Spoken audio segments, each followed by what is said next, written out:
What's up, everybody? I'm a teleworker. Today we're reviewing The Batman. The hell are you supposed to be?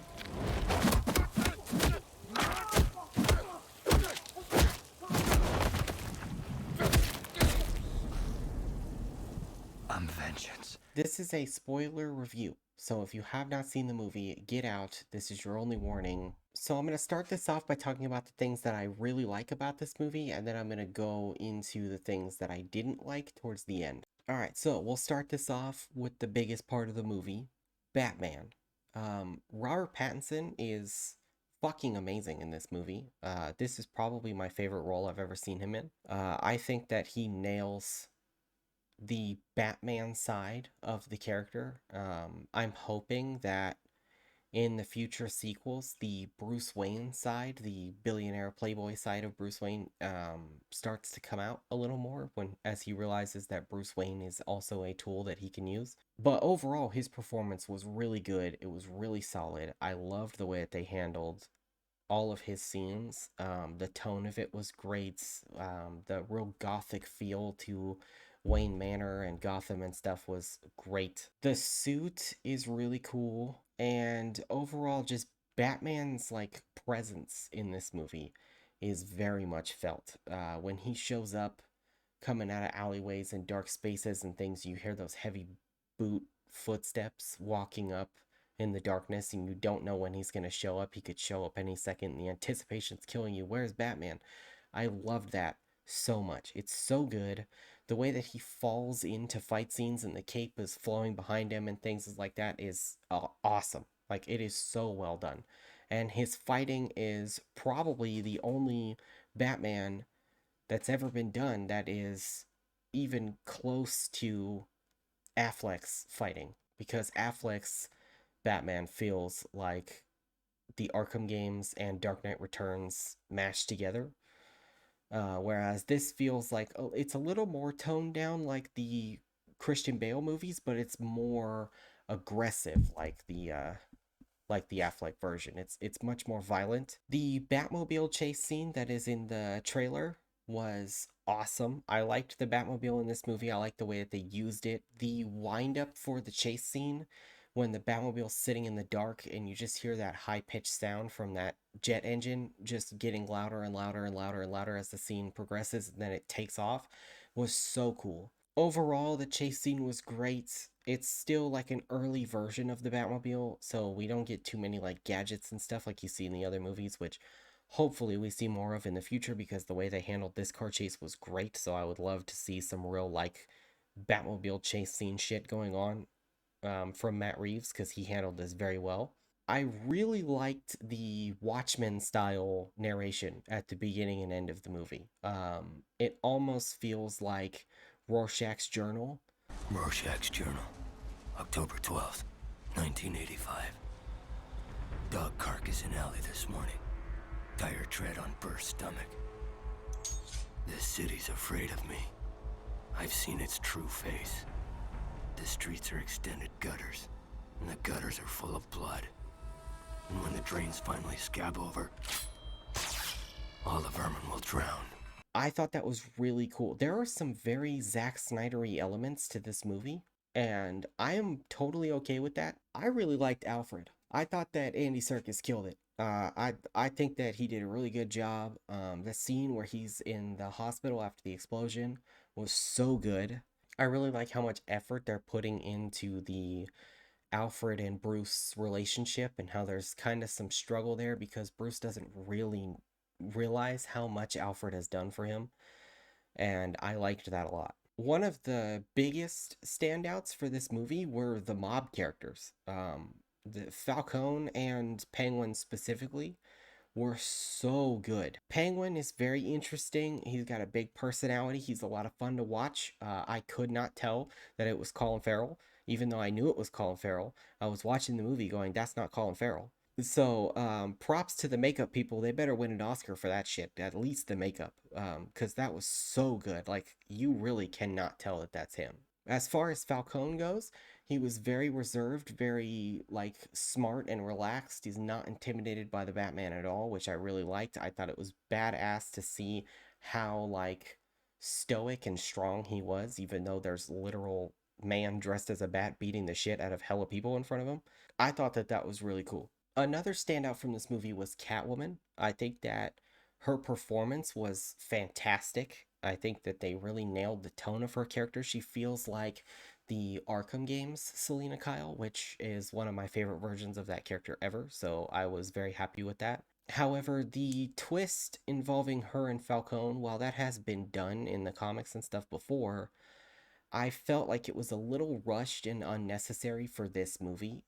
I know Falcone was a big part of this movie, and it's, that twist is the whole reason that she works at the club in the first place. But really, if you think about it, the twist has no effect on the movie itself. Like, there's no big moment in the plot that has to do with that twist specifically. And the reason I say that is because her motivation in this movie is that her friend or girlfriend or whatever, regardless, it's like her roommate basically, gets kidnapped. Then she finds out that her friend is dead, and then she wants revenge. And then Batman stops her from killing Falcone. None of that has anything to do with the fact that Falcone is her father.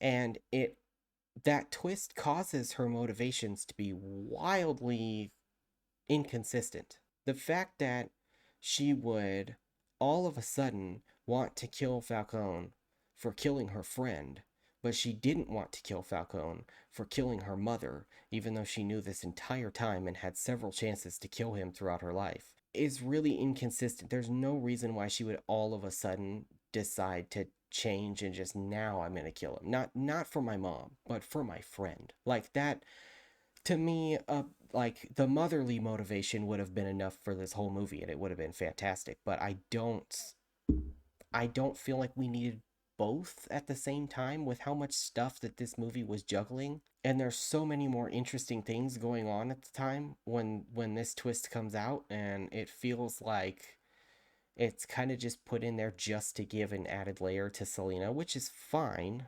I don't want her to be a one note character, but I feel like had the whole movie focused on Falcone specifically instead of kind of weaving him in and out, then the twist would have, brought a lot of weight to it.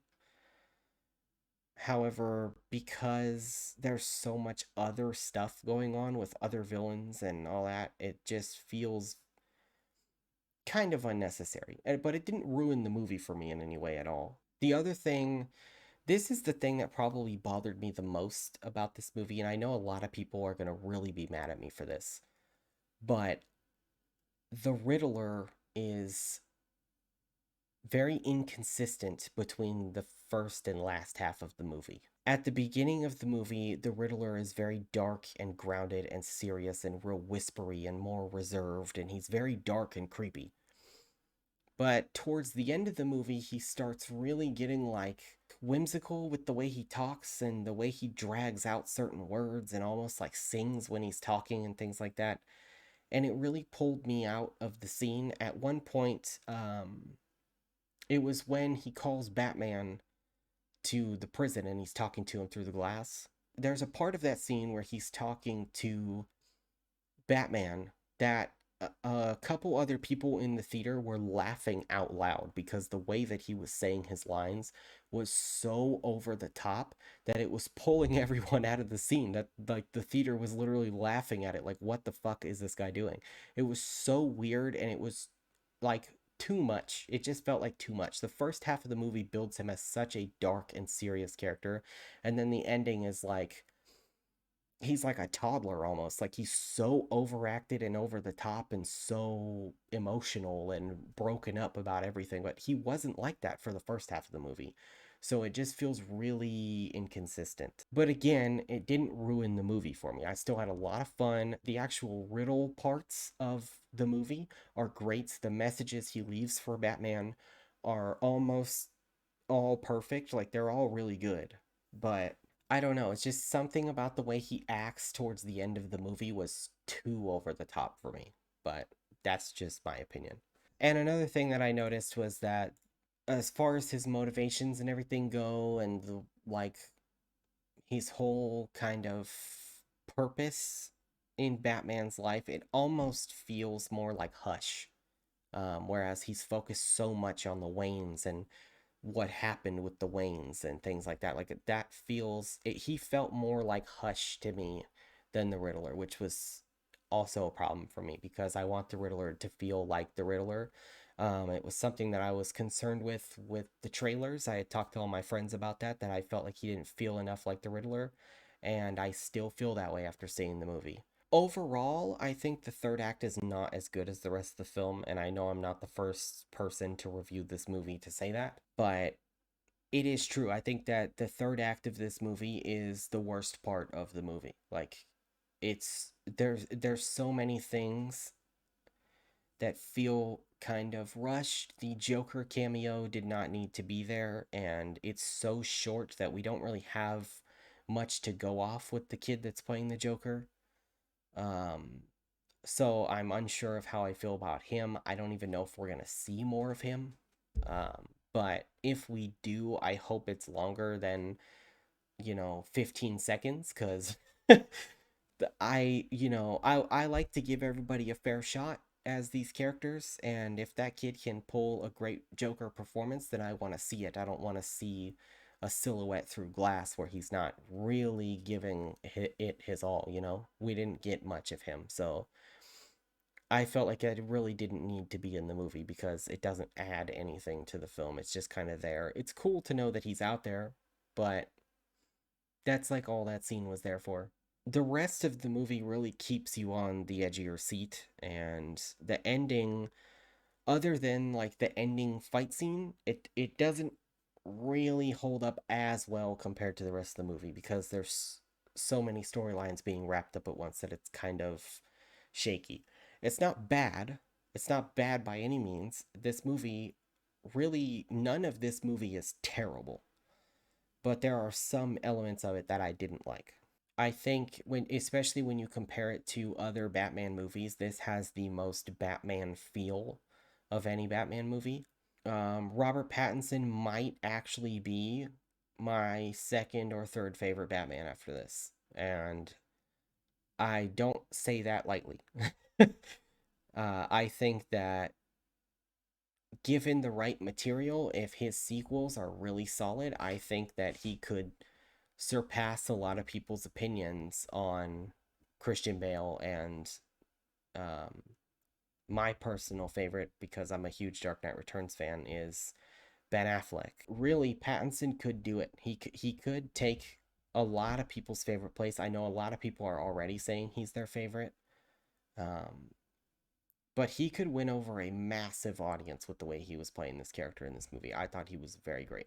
I'm going to go ahead and give this movie a 7.5 out of 10. It's enjoyable. It's fun. I'll watch it again. I'll probably buy it. It's not my favorite Batman movie, and it's not a perfect movie, but it is fun, and I like Batman, so I'll probably watch it a bunch of times anyways. So I'm going to leave this one here. Comment down below and let me know what you thought of the Batman.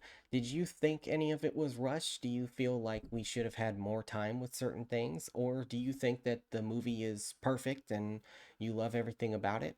Do you agree with any of my points, or do you disagree with any of my points? I always like to hear feedback from you guys, and I try to respond to as many people as possible. So feel free to leave your comment. I will get to you eventually. I'll see you guys later.